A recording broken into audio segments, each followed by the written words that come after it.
He was late his entire life, late to moments, late to people, late to himself. He believed time was against him, until one morning, when he arrived early, and realized time was never the problem.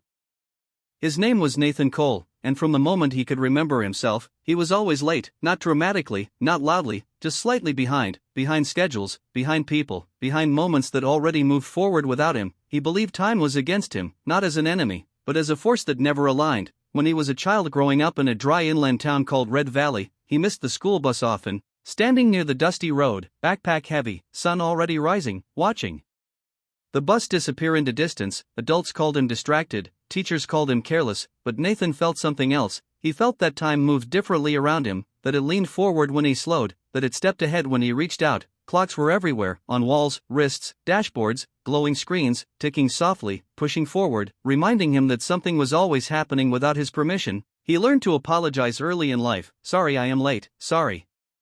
Again, sorry always. The words became light, almost invisible. He said them before anyone reacted, as if lateness was his role, not his choice. In high school he arrived just after bells rang, just after doors closed, just after teachers finished explaining the most important part. In college in Stonebridge City it was the same, deadlines missed by minutes, conversations ending just as he joined, opportunities quietly passing. He told himself the same thought each time: time does not wait for me, time is faster than me. When he began working in a logistics office near the River District, he tried to fight back. Alarms, planners, calendars, reminders stacked on reminders, yet meetings still started without him. People stopped looking up when he entered, adapted to his absence. Nathan felt like a visitor in the present, close enough to see it, never fully inside it. At night he lay awake listening to distant traffic, signals changing, seconds falling forward, and wondered if time even noticed him, or if it simply moved, neutral, endless, unaffected. He made a quiet promise to himself: one day I will arrive early, just once, not to impress anyone, just to see what happens, not knowing that this decision would slowly change how he understood everything that followed.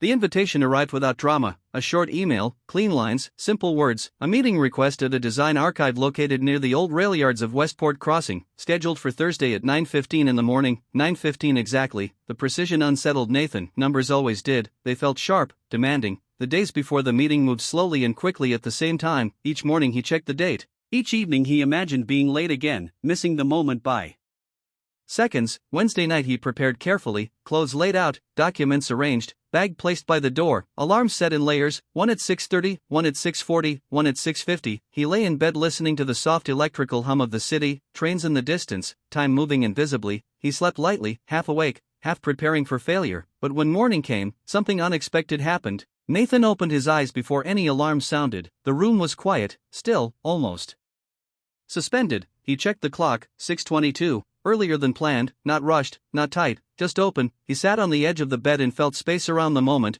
a rare sensation. He moved slowly, deliberately, showered without watching the seconds, dressed without hurry, drank water by the window while the sky changed color, pale blue forming behind low clouds. The city felt different this early, less demanding, more neutral. He left the apartment with time to spare, walked instead of rushing, noticed storefronts still dark, streets nearly empty, the transit platform quiet. When the train arrived it did so calmly, no delay, no urgency, just presence. Nathan stood inside the carriage feeling an unfamiliar stillness, not excitement, not fear, just awareness. When he reached Westport Crossing he walked toward the archive building, brick walls, tall windows, doors already unlocked. Inside the air felt cool and steady. He checked the wall clock, 8:56, he was early. Clearly early, not barely, not accidentally. He sat on a bench near the entrance and waited. Minutes passed, nothing happened, no signal, no reward. Time did not acknowledge his effort. It continued forward evenly, quietly, and in that waiting Nathan felt a subtle realization forming. Time was not reacting to him at all. It never had. It was simply moving, and for the first time that idea did not frighten him.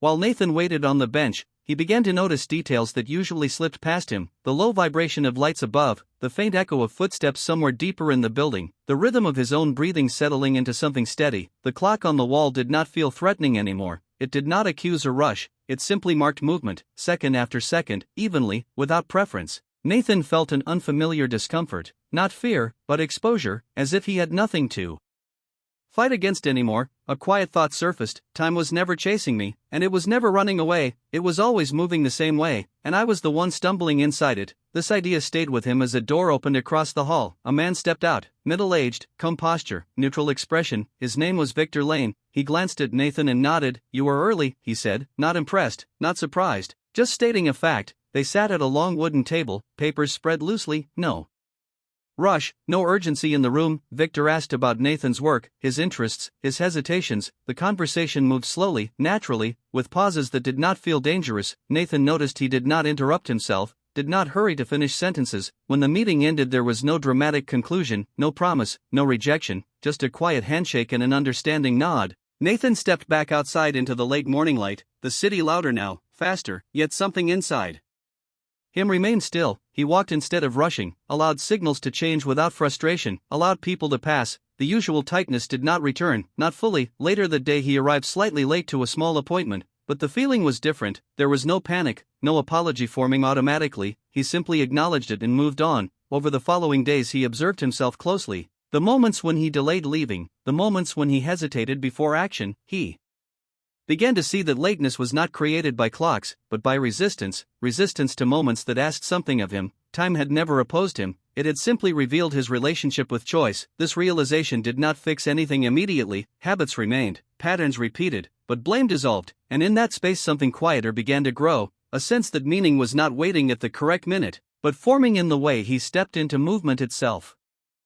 As weeks passed, Nathan noticed how his days began to feel different, not faster, not slower, but clearer. When he avoided decisions, time felt heavy, thick, almost resistant. When he chose with intention, even small choices, the day felt open, like a path unfolding instead of closing. He started paying attention to the moments before lateness, the pause at the door, the extra glance at a screen, the quiet thought of "I will do it in a minute." Those minutes were not taken by time, they were given away by hesitation. This realization was uncomfortable, because it returned responsibility to him. There was no enemy anymore, no unfair force to blame, only choice, subtle and constant. He began to arrive differently, sometimes still late, sometimes early, but more present. He stopped apologizing automatically, he explained honestly, or sometimes said nothing at all. He changed his routine, not to control time, but to align with himself. He moved apartments, closer to open spaces, away from constant noise. Mornings became quieter, evenings less rushed. He met people who listened without checking clocks, who valued attention over precision. His life did not suddenly improve in obvious ways. Challenges remained, disappointments arrived, plans changed, time continued its steady movement forward, but Nathan no longer fought it. He stood within it, choosing direction rather than speed. One afternoon,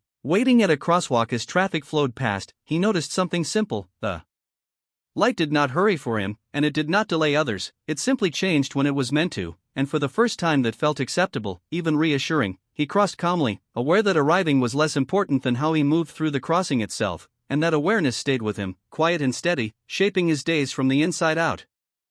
With that awareness growing quietly, Nathan began to make changes that did not look impressive from the outside, but felt precise inside. He stopped stacking his schedule tightly, left space between actions, not as a strategy, but as permission to arrive fully instead of barely. He noticed that when space existed, panic did not. Time felt less like a wall and more like a field, open and neutral. He revisited places from his past, the long pedestrian bridge near Stonebridge River, the small park behind his first apartment, locations where he once rushed through without looking. Now he walked slowly, noticing texture, sound, movement, not trying to hold the moment, just entering it. He still missed things occasionally, a train, a call, an opportunity that passed quietly, but the emotional weight was gone. Loss felt clean instead of personal. He understood that not every door was meant to be entered, and not every moment asked for speed. One evening he received a message from an old colleague, asking why he seemed different lately. Nathan considered the question carefully, then replied honestly, "I stopped arguing with time." The words surprised even him, yet they felt accurate. He realized that for years he had been living as if meaning existed somewhere ahead, just beyond reach, waiting at the correct minute. Now meaning appeared in smaller places, in attention, in choice, in presence.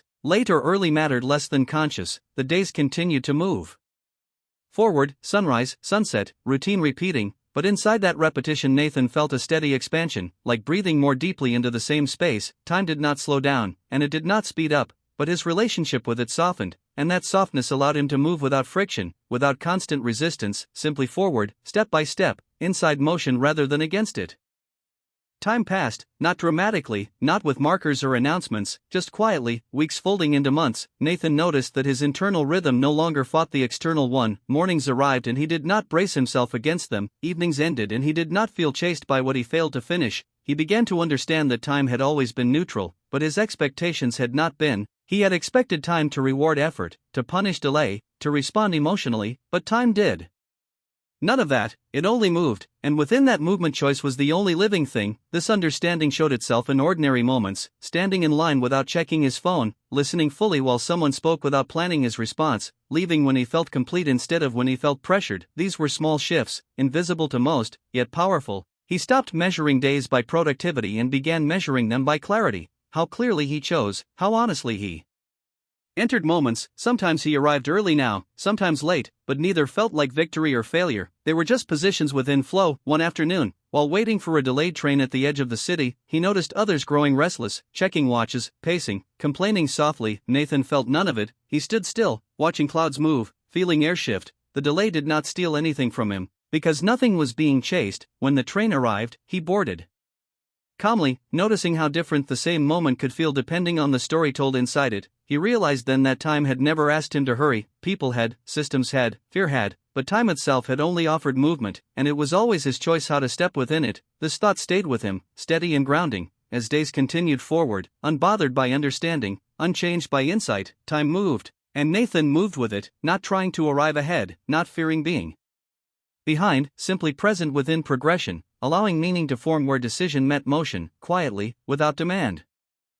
As that understanding settled deeper, Nathan noticed how silence changed. It no longer felt empty or wasted, it felt full, like a pause that belonged to him. He stopped filling gaps with noise, stopped checking time compulsively, stopped measuring moments against imagined expectations. Days still had structure, meetings still existed, responsibilities remained, but urgency lost its sharp edge. He began trusting his internal sense of readiness more than external signals. When it was time to move, he moved. When it was time to stay, he stayed. This trust was not perfect. Doubt returned sometimes, old habits resurfaced, especially when pressure appeared. But now he recognized the pattern, the tightening, the urge to rush without direction, and instead of obeying it, he paused, even briefly, and that pause changed everything. He started walking longer routes home, choosing paths with trees and open views, not to slow time, but to experience it. He noticed seasons more clearly, how light shifted earlier, how air carried different weight. Time revealed itself not as a line, but as texture, layered and rich. One morning he arrived early to a small gathering and waited, not nervously, but comfortably. People arrived gradually, conversations formed naturally, nothing needed to begin exactly. Later that same day he arrived late to another place and felt no shame, only presence.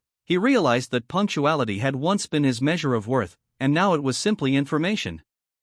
Neither praise nor judgment. This shift freed energy he did not know he had been spending, energy once used to resist, to explain, to apologize, now used to listen, to notice, to choose. Life did not become easier, but it became clearer, and clarity felt like space, space to breathe, space to act, space to let moments unfold without trying to outrun or capture them. Time continued forward, steady and impartial, and Nathan continued within it, no longer asking time to wait, no longer accusing it of leaving, simply walking alongside its movement, aware that meaning did not arrive at a specific minute, but formed quietly wherever he decided to be fully there. There came a period when others began to notice the change, not because Nathan spoke about it, but because his presence felt different, calmer, less fragmented. When plans shifted he adjusted without tension, when delays appeared he did not fill the space with frustration. People described him as grounded, though he had not gained control over anything external, he had only stopped fighting what could not be controlled. He understood now that time did not steal moments, it revealed how he related to them. In conversations he listened without watching for the next opening. In work he focused on what mattered instead of what was urgent. Sometimes he still arrived late, sometimes early, but each arrival felt intentional. He had chosen to be there, and that choice carried meaning on its own. One afternoon he sat by the river near the old industrial bend, watching water move steadily forward, never stopping, never rushing, and he saw himself in it, not in speed, but in direction. The river did not argue with distance, it flowed, and through flowing it arrived everywhere it needed to be. That image stayed with him, not as a lesson, but as recognition. He realized that life had not been asking him to catch up, it had been asking him to enter, fully and honestly, without excuses, without blame. Time moved on, as it always had, but Nathan no longer felt left behind, because he was no longer measuring himself against movement, he was participating in it, quietly, steadily. moment by moment, allowing meaning to grow where attention and choice met, without forcing, without delay. Years later, standing in a modest room with a few chairs and soft light, Nathan was asked a simple question: "Are you still late?" He smiled gently, not amused, not defensive, and answered truthfully, "Sometimes." The room laughed softly, expecting more, but he added nothing, because the answer was complete. Lateness no longer defined absence, and earliness no longer promised fulfillment. What mattered was awareness. He spoke briefly about time as movement, about choice as the only point of influence. He did not frame it as wisdom, only as experience. There were no instructions to follow, no habits to adopt, only an invitation to notice where resistance lived, and what it protected. When he finished, there was no applause, just quiet, thoughtful silence. People stayed seated longer than necessary, considering their own relationship with moments. Nathan felt no sense of completion, no closing chapter. Because life did not end lessons cleanly, it continued, forward, uninterrupted. Later that evening he walked home under dim streetlights, footsteps echoing softly. He felt gratitude, not toward time, but toward the simple freedom of choosing how to move within it. He understood that meaning was not granted by arriving at the correct second, but by stepping into motion with clarity, wherever that step happened to land. In the end, there was no final arrival, no moment when time stopped or slowed to acknowledge him. Days continued, mornings followed nights, seasons replaced each other, and Nathan moved within all of it, sometimes early, sometimes late, always aware. The man who once believed time was against him no longer asked that question. Time was neither ally nor enemy, it was motion, constant and impartial, and within that motion he had discovered something quieter and stronger: the ability to choose presence, to enter moments without fear of missing them, because nothing essential waited ahead or lingered behind. Meaning existed only where he stood and decided to be fully there, and in that understanding, without ceremony, without urgency, he finally arrived, not at a place, not at a time, but into his own movement, steady, open, and complete.